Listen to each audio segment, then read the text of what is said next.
D'abord, permettez-moi de m'incliner devant la mémoire de tous nos frères maliens qui sont tombés sur le champ de l'honneur il y a quelques jours, présenter au nom du président Bassirou Diomaye Faye, à mon nom, au nom du gouvernement et au nom de tout le peuple sénégalais, à réitérer nos condoléances les plus sincères et les plus attristées. Comme je le dis, le Mali et le Sénégal, c'est un seul et même peuple.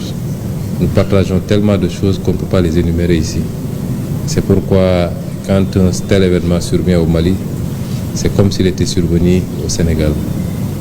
Présenter au président de la République, son Excellence M. Assimi Goïta, toutes nos condoléances.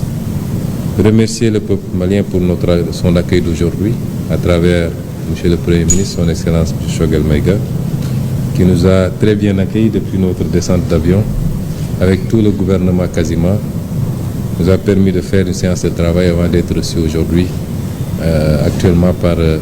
le Président de la République. Cet entretien a été très instructif, nous a permis de passer en revue toutes les questions de l'heure, de discuter de manière ouverte, non pas de manière protocolaire ou solennelle, mais en frère. Parce que comme je l'ai dit, quand je viens ici, je suis chez moi et je viens parler à des frères. On a parlé sans filtre, comme on dit, pour échanger sur les grandes questions de l'heure, aussi bien au niveau national, au Sénégal comme au Mali, que dans le cadre beaucoup plus large de ce qui se passe dans la sous-région et dans le monde. Donc je tiens particulièrement à me satisfaire de cette rencontre qui nous a permis, en tout cas, je crois, de, comme on l'a toujours fait entre le Sénégal et le Mali, de mieux rapprocher nos positions. Monsieur le Premier ministre, l'opinion pense que de plus en plus vous changez de discours vis-à-vis des pays de l'AES. Est-ce que vous maintenez votre discours panafricaniste? Vous savez, il y a quelque chose que nous devons éviter. C'est de mettre les émotions au devant de tout. Les questions qu'on gère sont des questions extrêmement sérieuses. Il ne me sera jamais reproché, on ne sortira jamais une seule déclaration que j'avais faite avant qui diffère des déclarations que j'ai faites aujourd'hui. Notre position a été très claire depuis le début. Quand nous avions commencé à prendre position sur ces questions, il n'y avait pas encore l'AES d'ailleurs. Il y avait ce qui se passait dans chacun des pays, aujourd'hui considérés comme étant membres de l'AES. Quand c'est arrivé au Mali, nous avons été en tant qu'opposants les premiers à dénoncer. Et on continue à le dénoncer fermement. L'embargo qui a été fait sur le Mali par des pays frères et malheureusement parmi lesquels notre propre pays. Je l'avais au nom de mon parti dénoncé.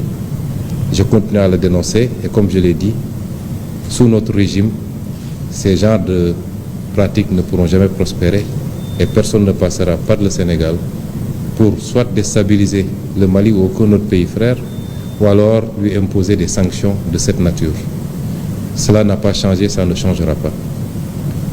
Quand il a été question d'une intervention au Niger, ma position a été très claire. De ma cellule de prison, j'avais fait une publication pour dénoncer cela et mettre en garde les chefs d'État de la CEDEAO. Cela n'a pas changé aujourd'hui.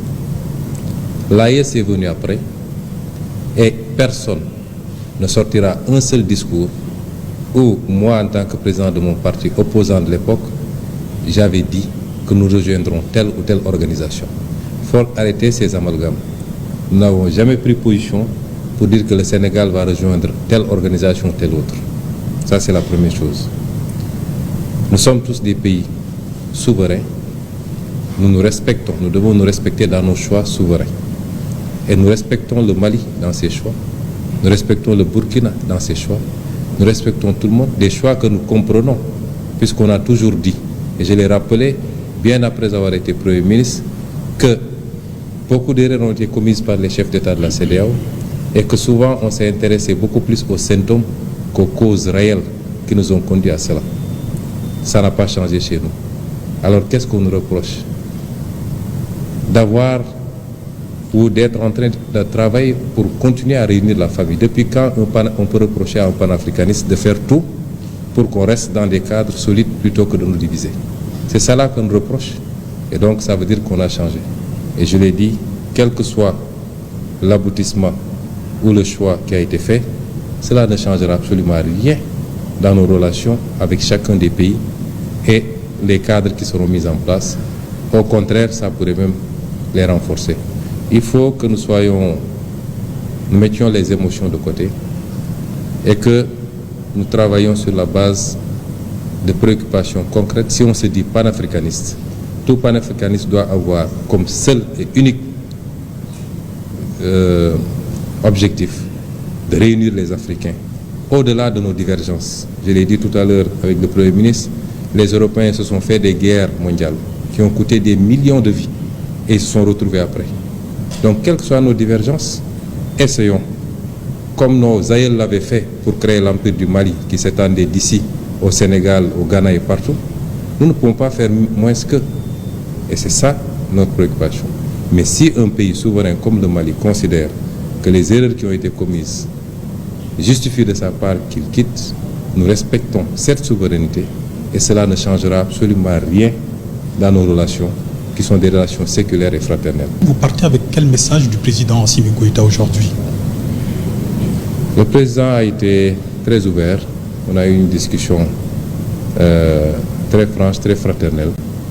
Et j'apprécie bien toutes les recommandations qu'il a eu à formuler parce qu'il souhaite le bien du Sénégal, qui est un pays frère. Donc, les alertes sur ce phénomène de terrorisme et son évolution, les recommandations qu'il a données, et surtout, on est sur la même longueur d'onde qu'entre le Sénégal et le Mali. Les considérations externes, exogènes à cette relation ne peuvent pas impacter cette relation. Nous resterons unis, conformément aux réalités géographiques, historiques, économiques, sociales, sociétales même, qui nous imposent d'être deux pays très unis et de continuer à coopérer dans tous les plans. Et ça, c'est extrêmement fort. Au moins, je sors d'ici avec la certitude qu'on a exactement la même compréhension de ce que devraient être nos relations. Car je le remercie très fort et je remercie tout le peuple malien. 14h50 précise que l'avion battant pavillon sénégalais et transportant la délégation conduite par le Premier ministre Ousmane Sonko s'est immobilisé sur le tarmac de l'aéroport international de Modibo Keïta de Bamako-Sinou. À l'accueil du Premier ministre Dr Choguel Kokala Maïga, une vingtaine de membres du gouvernement du Mali et les autorités administratives et politiques de Bamako. Honneur militaire.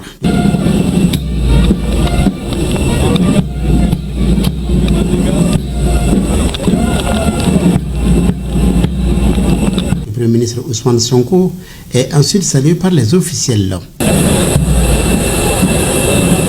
Les deux personnalités ont eu des premiers entretiens dans les salons de l'aéroport. Cap ensuite sur la primature où un autre tête-à-tête se tient avant la rencontre élargie aux délégations des deux pays. On note la présence d'une vingtaine de ministres du gouvernement malien. Dans son discours, le Premier ministre Dr Choguel Kokala Maïga a salué les parcours des autorités sénégalaises avant de relever les nombreuses similitudes entre le Mali et le Sénégal ainsi que la profondeur des relations entre les deux pays. Laissé par nos devanciers, par les grands empires et royaumes, j'allais dire les liens forgés par l'histoire, la géographie, la sociologie, nous condamnent de travailler ensemble, la main dans la main, de cheminer au coude à coude pour faire face aux défis communs, l'insécurité, j'allais dire à l'insécurité, à la stabilité et au développement. Nous sommes d'autant plus condamnés à travailler ensemble, Monsieur le Premier ministre, de concert, car nos deux peuples ont montré la voie de l'intégration en prenant de l'avance sur les États et sur nos institutions politiques.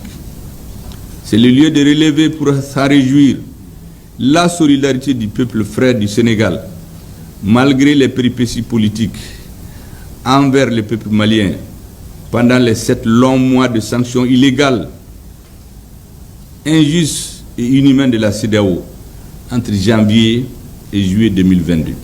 L'autre volet de son intervention a concerné la création de la conférence de l'AES ainsi que les nouvelles orientations prises par les autorités de la transition.